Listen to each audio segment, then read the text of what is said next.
morning. Welcome back to day 3 of the AHAckathon and the final and exciting stretch. So the agenda for today is we will give you a quick introduction as always, then we have our coffee corner Q&A again. So you saw the link in the announcement, so if you have any questions, just post them. And at 10:35 already you will start working with your team, do a quick warm-up, get to see where you are, get to re-meet your coach. And then I hope you already did a first dry run yesterday evening. And this morning it will be also testing your prototype. So you will kind of reach out to the experts, to mentors, maybe to some of the people that you interviewed, and test your prototype again. Then today we have a little earlier lunch at 11:50. And then after lunch you have another 1 hour 15 to iterate your prototype. So during the test you will get feedback, you know what worked, what didn't work, and then you can change your prototype to make it better. And then from 2 you start preparing your pitch. So you get your story together that you want to tell the audience and the jury, and then you have another 3 hours to really finalize your prototype and your pitch. So it's up to you really where you focus, but a great pitch is definitely helping you even if the prototype is not perfect yet. And in that time you probably can also split up if you're a big team and some can working on the prototype and others can work on the pitch. And by 5:45 you should start uploading your pitch, because 6 p.m. Jakarta time is the cutoff time for the submission. So by that time you should have all your pitches put on the G drive. So let's look a little bit into details on the frameworks that we give you for the day. And it's going to be easy, and a lot of it is descriptions. So let's start with testing and iteration. So when you test your prototype, you also need to record or note down what the feedback is that you got. And here we have a couple of quadrants. So here you can just put in notes on the stuff that worked, that people liked. So that's the things that you won't change. Then there is kind of the things that need improvement. So that's kind of the deltas, where people either don't understand or think the functionality is not really right for them. And then you have a lot of open questions also down here in the lower part. And also, and we had that also in the preparation for your testing. Of course, your users also might have their own ideas, what could be added to your prototype, what could be changed. So note those down here. And if you've done that a couple of times, and again, you can use different post-it colors for the different persons that give you feedback, so that you know what is coming from whom. And then you can kind of take those informations and take this feedback and use it to optimize your prototype. In the second step, you will start preparing your pitch. And there's a lot of details. We also reiterated the jury criteria that Risti explained yesterday. And you can also work through the details of how to structure your pitch. And we gave you that same structure down here so that you can start putting in the details on how do you explain the challenge that you choose. And remember, in the beginning we had your big challenge, and then you took this focus and you reframed the challenge. And by now you have this point of view, and the question is, how do you explain what you're actually in the details where you're working on to the jury. Then the second part is, of course, you need to tell them what your proposed idea is. So how are you solving this challenge? And then you need to also explain them what is the value of your idea. So why is what you're doing, or the idea, the solution that you choose, the right one for the people that are related to the challenge. Then you have, and we recommend 2 minutes to show your prototype. And then, of course, we also want to know what is your way forward. So what are the next steps that you're taking to make that prototype live? So do you already have some planned next steps? And it can also be loose ends. So you can also say, well, this is something that we think we need to do to make this even better or to learn more. And then finally, you have the submission. And this is kind of, I hope it's self-explanatory. So you create a 7-minute pitch video that includes the demo. So 7 minutes is really the cut. So if you send in larger videos, we will cut them at 7 minutes before we hand them to the jury, so they will not see your closing. And then we have some submission template. That's kind of a Google Doc where you put in the link from the uploaded document on the G drive, and make sure you name that with your team number and name, or your team letter, and where you also summarize again in a couple of paragraphs your solution, so that is kind of the executive summary that the jury can also have a quick look on what it is about, and maybe also print out that paper and take notes while they view your videos or before they go into the judging session. And I think we will also announce when that jury meeting will be held in the chats. So this is the video upload guide. So we uploaded it to G drive. And so ideally you can use just one of your team members' Google account to do it, and then make sure that you name the video file right, so that we also can easily kind of see who it is, and also put the link of the uploaded document into the pitch template. So, and if you do the video, so first of all, you can use, for example, the free version of Zoom to record your presentation, your demo, and the person speaking. As you only have 7 minutes, and if you're a big team, choose your pitcher wisely. So take maybe 2 or 3 people. It's very hard in such a short time to get everybody apart in the script. See who can do that. And the other parts are really kind of already outlined. So there I reiterated the questions. So what challenge do you want to master? What is your solution? What is the benefit also of the product? You can also sprinkle in what was the feedback, which parts people especially liked, or also if you got new ideas, and also tell the jury what you did to evaluate your prototype. And then what are the next steps for your project?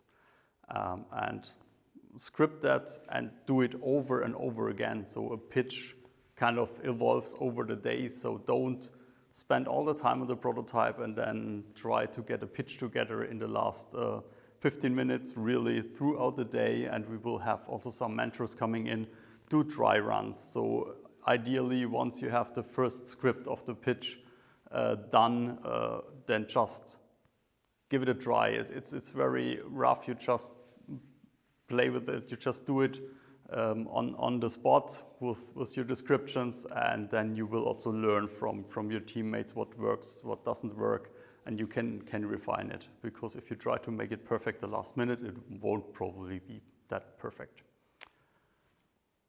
Okay, I think that's it for the day. So I'm really excited to see the prototypes that come up throughout the day. And now we go over to the coffee corner for the Q&A. So if you have not sent your emails, your questions yet, put them in the Slido and we will answer them.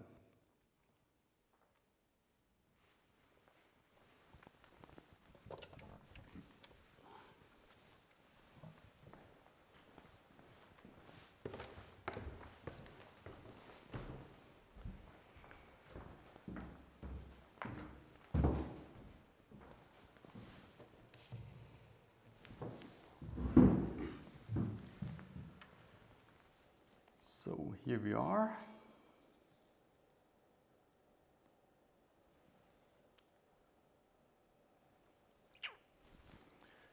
Let's see.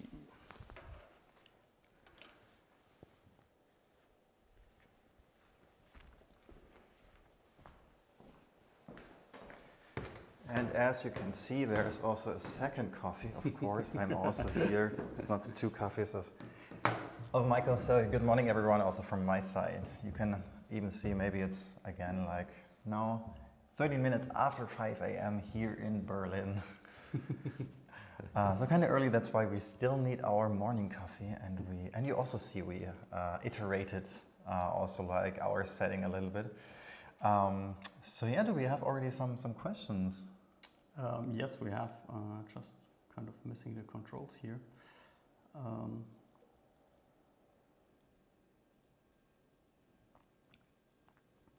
Okay, so we have the question, do you have any tips on the pitch?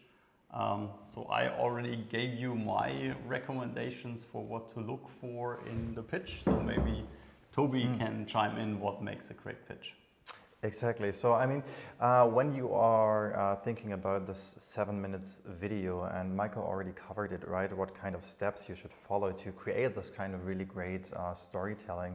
Also think about to create more from the eyes of the users, right? So put yourself into the shoes of your users and guide inside of your video then the jury members and the people who will seeing your video how the users are using your app or your solution, right, step by step. And of course you can also do then put them maybe like in a setting, for instance, when you are using Zoom, then you have the opportunity to use the virtual backgrounds, right? So you can even use then like these backgrounds to show in which kind of situation the users are in this situation. They are using the app, then maybe it's popping up like as screen sharing of the app, which you maybe use in Marvel, and so you can jump around through these different perspectives of the users, also of the app, and create with that point of view then a great storytelling. So that is like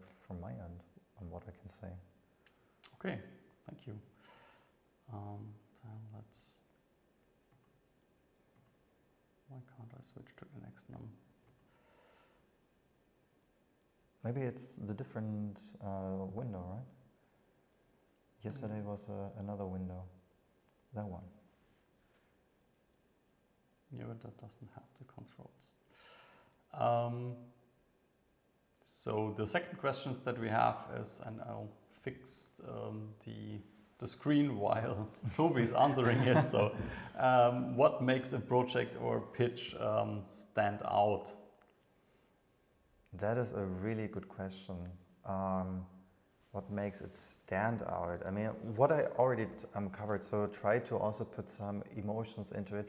And of course, we tell you inside of the mural board that you should take care of the music, because when we're uploading excuse me, the videos on YouTube itself, and when you are not using license-free music, it can lead to that the video will be blocked by YouTube itself, right? So, but what you can do is YouTube has a free music library. That music you can use, you just have to Google it, music library YouTube or Google, and this music you can use inside of your videos, and of course that makes it more outstanding because music of course triggers emotions as well.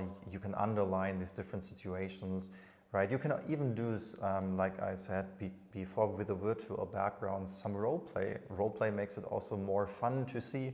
It makes it even more clear in which kind of situation your user, the target audience, is in the situation you want to show, right? And of course, if you have the opportunity to make really like a 7 minutes video, like out of iMovie or a different tool with some nice cuttings, like you see all the videos in YouTube, it will be also more outstanding, of course. Okay, and I think you had one important point about the story, and I want to reiterate that.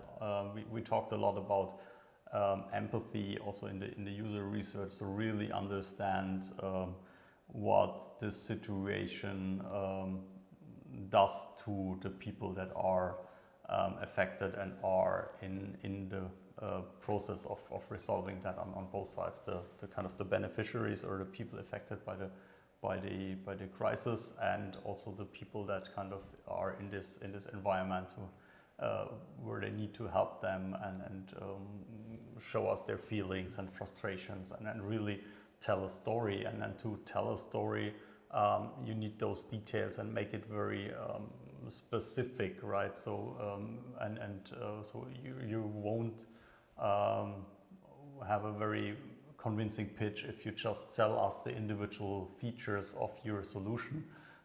Rather let the story speak and show how the solution in the context makes the life of the involved persons better.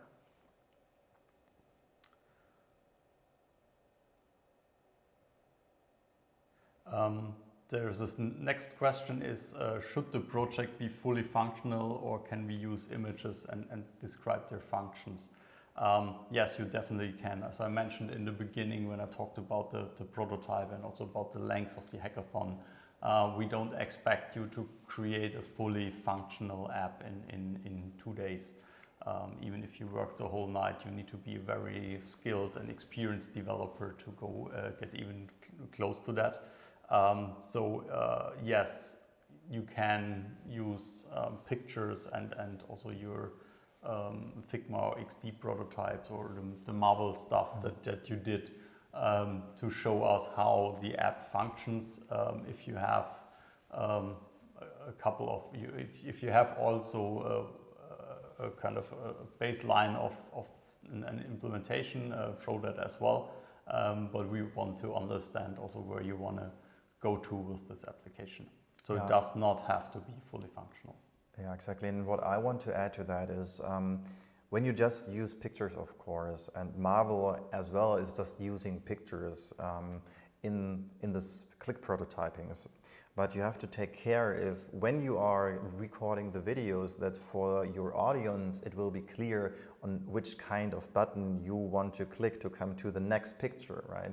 So be really clear with that because you have to see it from the audience view as well, that if you're just showing a picture and you're just saying some words on the audio and you tell them, okay, now we are clicking on the second button, they will not know which button you mean. So really give them also a visual guidance on which kind of button you want to click to come to the next picture that shows like the next screen on your app. Yeah, that's a good one. And also, if you go, there's a show the critical functionality or what is new in your app. So I saw a lot of pictures that takes the first 40 seconds to show how the user is creating his profile and logs in. And we've all seen that 1,000 times on different solutions, how a login screen looks like. Unless you have something very specific that makes the onboarding into the application special, then just really focus on the functionality and then just explain that, well, this user has created a profile before or something like that. Don't waste your valuable demo time on kind of the kind of standard functionalities that kind of everybody has. So focus really on the functions that make a difference. Any other? Yeah, I'm already thinking. So, like, you know, right, you can scan even the QR code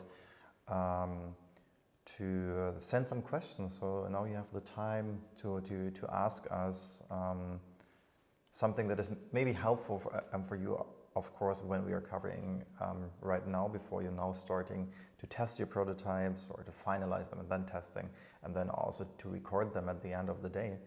So use the time. Yeah, and today we will also be here and kind of we will not jump into your teams because that is distracting, but if you want to have us, for example, review your prototype, or if you want to do a dry run on the pitch with us, feel free just to reach out, and you can also kind of work with a neighboring team. Just take the 15 minutes to exchange your prototypes, especially if they're in another challenge.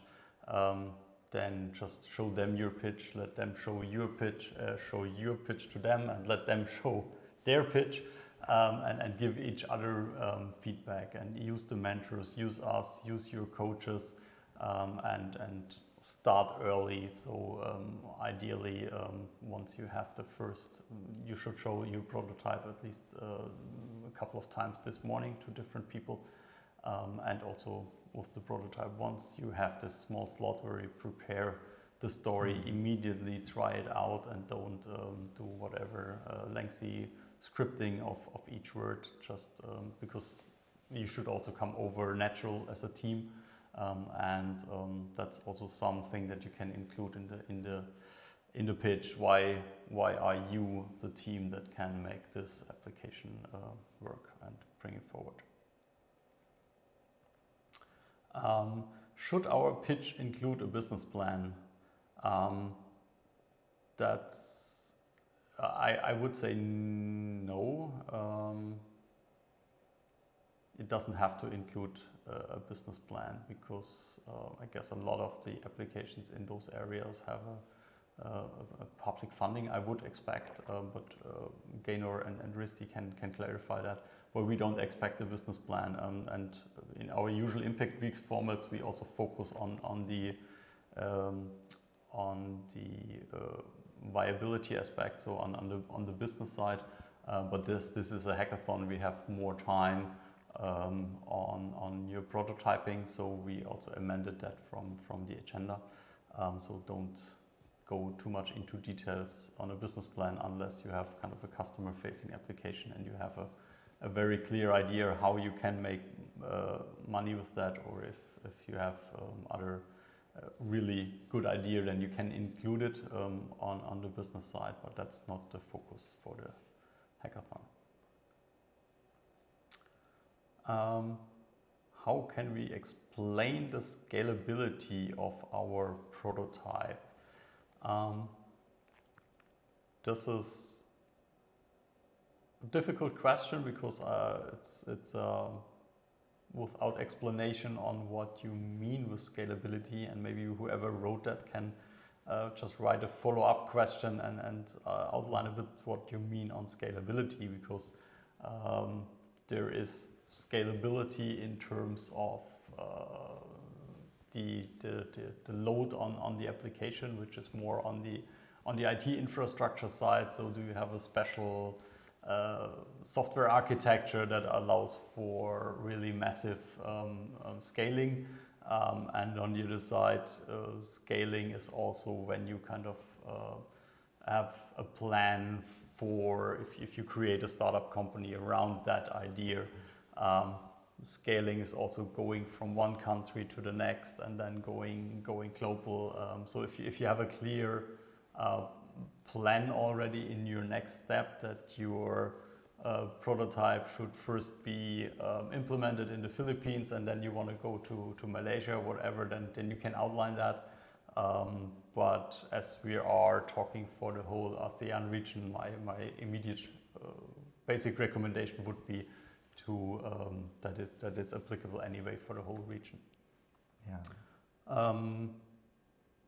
So this is the answer to your question, what is scalability? Yeah. So, okay, let's just show you that. Scalability, one way of looking at it is to focus on one common component or issue and our scope now, but it can be expanded later, where you're focusing on one country as well. Yeah, that's so. I mentioned the countries, so there might be specific infrastructures or also procedures that are not fully aligned between the ASEAN countries, and it might be specific to one country. Then, of course, if you need to adapt that to other countries, then that is part of the scaling, and then you can put that in your plan and also kind of say a little bit, okay, what is needed and what are the difference in the other countries, what would be needed to make it work in those countries. And excuse me. And the other scaling is, of course, the functional scaling, right? So if you focused on one specific type of disaster and response, also to kind of have a more clear vision on what are the individual steps and what are the needs, then you can also outline, okay, what are kind of the next focus areas that you want to take up in your expansion of the project, and what would be the steps to do that. And that can be, for example, be driven by the number of crisis events in a specific sector. For example, there could be storms and typhoons and stuff that happen a lot, but they could also be other events like earthquakes that are way less frequent, but will also affect a bigger population because it's also away from the sea. So you could say, okay, for typhoons we now focus on this one, and for earthquakes we would need to focus on these additional topics, and we already have ideas what to add to the application and to the processes for this. Yeah, we also have an addition from Gaynor to that question. Okay, also like focus on women or users who now can expand it for other users. Yeah, okay. Yes, of course. You can also, scalability can also mean that you're focusing on a narrow sector of users right now, and that could be expanded later to other ones. So one example might be you focus on existing donors and how to reach out to them and give them more information what happens with their money. And then the next idea could be use your app to also kind of reach new sources of money and reach new donors. So those would be a scaling, and it's also in terms of the range of the population. So you might first address people that are smartphone users, and then you might think about, okay, how can we make sure that we also reach the other sector of the communities that don't use smartphones right now, and also what can we do as intermediate things to encourage people who have the smartphone to help out their neighbors or grandparents who don't have them. And also, as Gaynor mentioned, women, of course, you can also have different kind of needs in the male and the female population, and you might start focusing on males and then later on at females, or vice versa. So there are very different ways how to segment your user base, and of course it's the more specific you start, the easier it is for you to think through all the details, and then that usually leads you also to think about, okay, what are the next steps and what would be different. Okay, that was the last question for now. I think I pause for a couple of seconds and give you another chance to send in another question. And if not, I think I'll give you Yeah, and Pretty much on the 3 other hand, minutes back. I also want to focus again on the point you already said, is that you can now reach also out to us, right? If you have any questions or you want to see examples of how you can make like click prototypes, how you can create the videos, please feel free just to write us directly with a private message in Discord, so we can give you the examples that maybe can inspiration for your own pitch video. Okay, and if it's a general question that you think is interesting for all the teams, just write it in the questions chat on Discord, because then not only your team can benefit from the answer, but everyone. Yeah, that's good. Yeah. All right. So then we're pretty much on time. Go back to Discord, log into your team voice channel, say good morning to your team and your coach, and get started with your work. And we are really looking forward to see your pitches coming live, and make sure to iterate and to start very early, even if it's unfinished. Don't try to be perfect from the start, because if you're perfect, there's nothing to learn. So use the chance to iterate and learn, and if there's errors, fail quickly and learn from them. Okay, see you later. See you later.